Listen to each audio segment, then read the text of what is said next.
Bangladesh Myanmar চীন corridor বিষয়ে বেইজিংয়ের প্রস্তাব সরকার ইতিবাচক হিসেবে দেখছে বলে জানিয়েছেন প্রধানমন্ত্রীর তথ্য ও সম্প্রচার উপদেষ্টা ডাক্তার জাহেদুর রহমান।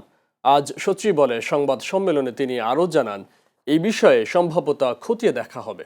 অন্তর্বর্তী সরকারের দুর্নীতি প্রসঙ্গে তিনি বলেন, শুধুমাত্র অন্তর্বর্তী সরকারের দুর্নীতি নয়, দুদকের উচিত আওয়ামী লীগের সময়ে দুর্নীতি এবং বর্তমান সরকার ও দুর্নীতি করলে তাও খতিয়ে দেখা। বিস্তারিত মিঠুন সরকারের প্রতিবেদনে ক্যামেরায় ছিলেন পারভেজ রাসেল। যে দায়িত্ব পালন করার কথা আমরা সম্প্রতি প্রধানমন্ত্রী তারেক রহমানের চীন সফরে ঢাকা বেইজিং করিডোর করার প্রস্তাব দেন দেশটির প্রেসিডেন্ট শি জিনপিং। আজ সচিবালয়ে সংবাদ সম্মেলনে এই প্রসঙ্গে প্রধানমন্ত্রী তথ্য উপদেষ্টা ডাক্তার জাহেদুর রহমান বলেন, কানেক্টিভিটির বিষয়ে সরকারের আগ্রহ আছে। চীনের সঙ্গে অর্থনৈতিক করিডোরের সম্ভাব্যতা খতিয়ে দেখা হবে। তাছাড়া বাংলাদেশের সঙ্গে যে কোনো দেশের কানেক্টিভিটির ক্ষেত্রে দেশের স্বার্থকে প্রাধান্য দেওয়া হবে।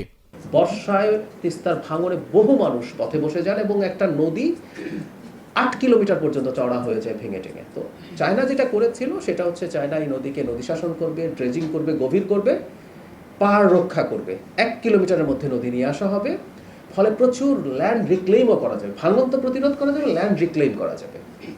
মাননীয় প্রধানমন্ত্রী সহ আমরা যখন বসলাম, আমরা দেখলাম তিস্তায় এই কাজগুলো দরকার আছে, কিন্তু তিস্তার ওই অঞ্চলে তো আমাদের পানিরও সমস্যা আছে। সংবাদ সম্মেলনে অন্তর্বর্তী সরকারের দুর্নীতির বিষয়ে সরকারের অবস্থান সম্পর্কে সাংবাদিকরা জানতে চাইলে তিনি বলেন, দুর্নীতি খতিয়ে দেখবে দুদক।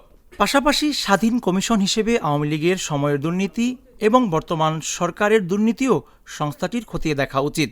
দুদকের উচিত হবে সে একটা স্বাধীন কমিশন হিসেবে, যখন দুদক গঠিত হবে, স্বাধীন কমিশন হিসেবে এটা তার মতো করে তদন্ত করা। কারণ প্রচুর অভিযোগ তো আসলে আছে।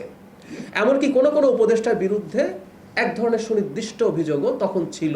দুদক তখন কিছু কাজ করারও চেষ্টা করেছিল, আমাদের মনে আছে, দু একজন উপদেষ্টার ব্যক্তিগত কর্মকর্তাদের বিরুদ্ধে ইত্যাদি ইত্যাদি।